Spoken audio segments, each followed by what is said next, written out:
our channel. It's HOUR, our channel. So it's me, your girl, Mela, Momonski, back with another video. So for today's video, challenge natin. So for today's video, challenge ko ang sarili ko na i-adopt ang schemes or color schemes ng fruits, specifically watermelon sa ating makeup look. Good thing meron tayong green wig. So, if you want to achieve this watermelon look, you better stay. So, ulitin ko na sa simula. I-cancel mo. Yan na lang. Maganda na yung So, if you want to achieve this watermelon look,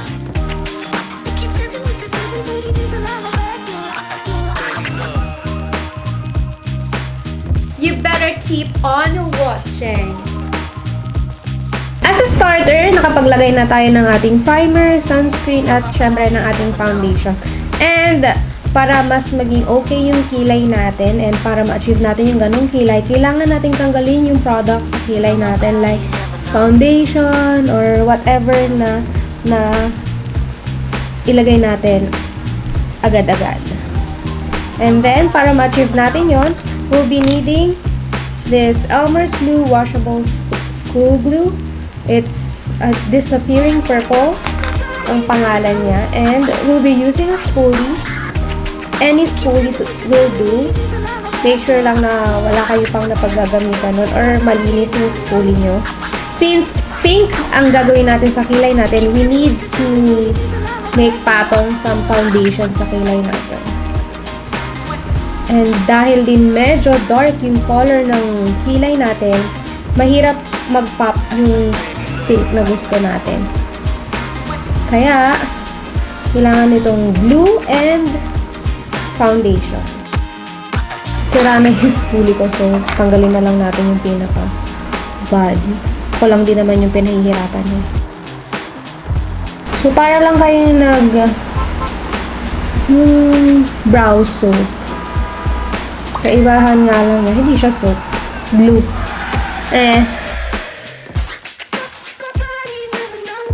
Now, magda-dab-dab lang tayo ng foundation sa ating kilay. Tapos saka natin ayusin. Saka natin siyang i-blend. Now, we'll be applying loose setting powder sa ating kilay. So, sa case ko, we'll be using Mumuso and this brush. So, ito yung una kong nilagay dito sa right kilay natin. And, ganun lang din sa kabila. Let it sit and brush natin yung mga excess products and we can continue on doing our kilay. Of course, to achieve this kilay, we'll be needing this palette or any palette na may same color. So, for case natin, we'll be using Beauty Glaze Gorgeous Me and we'll be using these shades. So, this one and this one. Siyempre, sisimulan muna natin sa light para if ever magkaroon tayo ng error, mas madaling i-remove. And we'll be using this brush. So, para mas kumapit yung product, ang isang tip or trick na ginagawa ko is nag-spray ako ng setting spray sa ating eyeshadow and saka natin ni-a-apply sa kilay. But it will take longer than usual.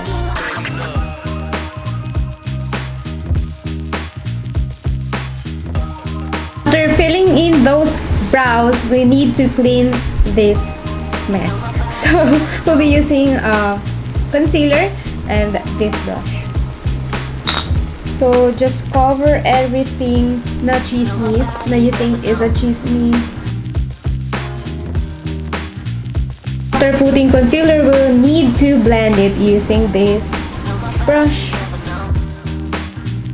After that kilay, of course, we can now proceed to our eyeshadow. So, sa eyeshadow natin, we'll be using the same palette and this brush. You can always start sa light shade para if may error, madaling i-fix. Now, for our darker shade, we'll be using this brush.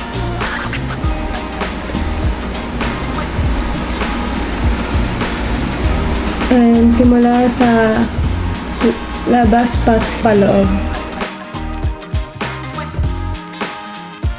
So, para sa inner portion ng ating eyeshadow, we'll be using the lightest color ng foundation. Ng eyeshadow rather. And we can use the same brush. Just make sure lang na malinis. I love using this eyeshadow palette. Meron na din kasi siyang complete set ng, magmamatch sa skin tone natin. So, we'll be using these shades. So, yun yung gagamitin natin for ating contour. So, I'll be using this brush by the way. Now, let's move sa ating mga cheeks, contour, and for that, we'll be using this brush. So, halos parang same colors lang yung ginagamit ko sa contour ko sa nose at saka sa cheeks. For contouring, ang ginagamit ko na shade is yung parang 3 to 4 times darker ng inyong original skin tone. So, make sure lang na nakablend ng ayos yung contour para hindi ganun ka-obvious.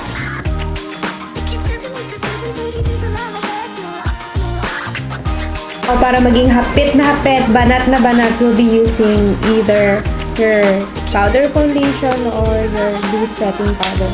So, for our case, I'll be using my durog-durog na powder foundation and ito yung kasamang sponge. Lagay lang ng product and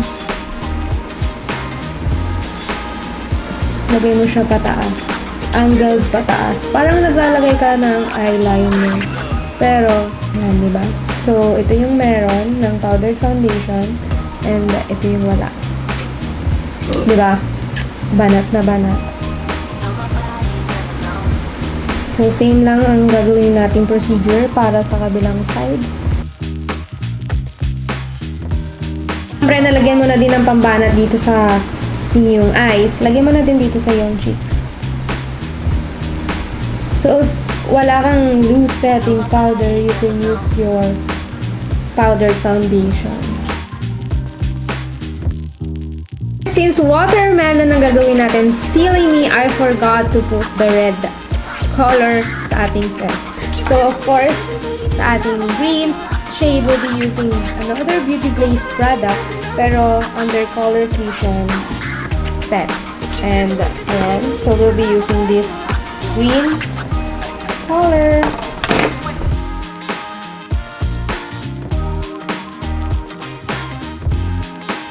You can always go extra, so you can put some shimmer if merong available. And if you don't have any smaller brushes, pwede nyo naman gamitin yung kamay nyo. Ang shimmer natin na gagamitin natin available is this green. This green. So, we'll be using our finger. Now, we can proceed to our cheeks. So, sa ating cheeks, we'll be using a different palette. And this one is by BYS. So, that's BYS palette. So, gagamitin natin yung blush na nandito sa palette.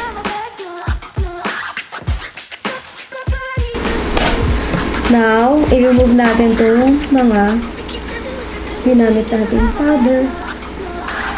Ang ating binake, i-remove na natin. For our details, we'll be using Sassy Lady's waterproof eyeliner. So, I'll just grab my mirror here. And the first eyeliner mo lang gawin natin. So, put some dito. So, para siyang freckles. So, maglagay tayo.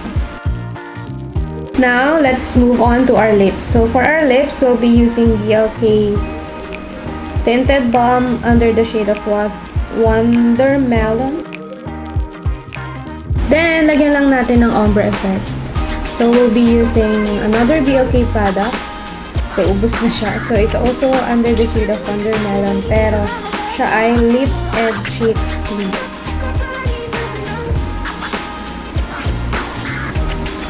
So, ito yung mga products ng BLK na kasama yung mini fridge. So, if you want to check that one out, meron tayong unboxing nun. You can click here. So, let's set. So, we'll be using MAC product. So, ginamit ko lang yung sprayer nitong BLK.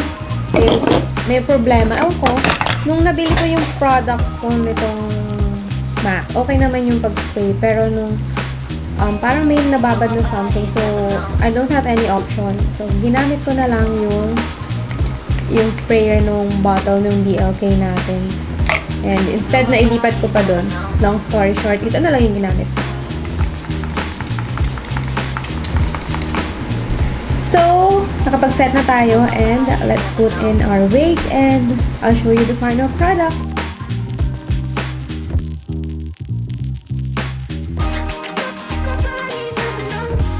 What do you think of this watermelon look? Have a baho or malay? If you like this video, don't you dare forget to click that like button, subscribe, and notification bell para lagi kayong updated sa ating mga new uploads. By the way, we'll be doing a series of this makeup look na gagamitin natin ang mga color schemes ng mga fruits sa ating makeup. So, see you soon! Bye! Stay safe!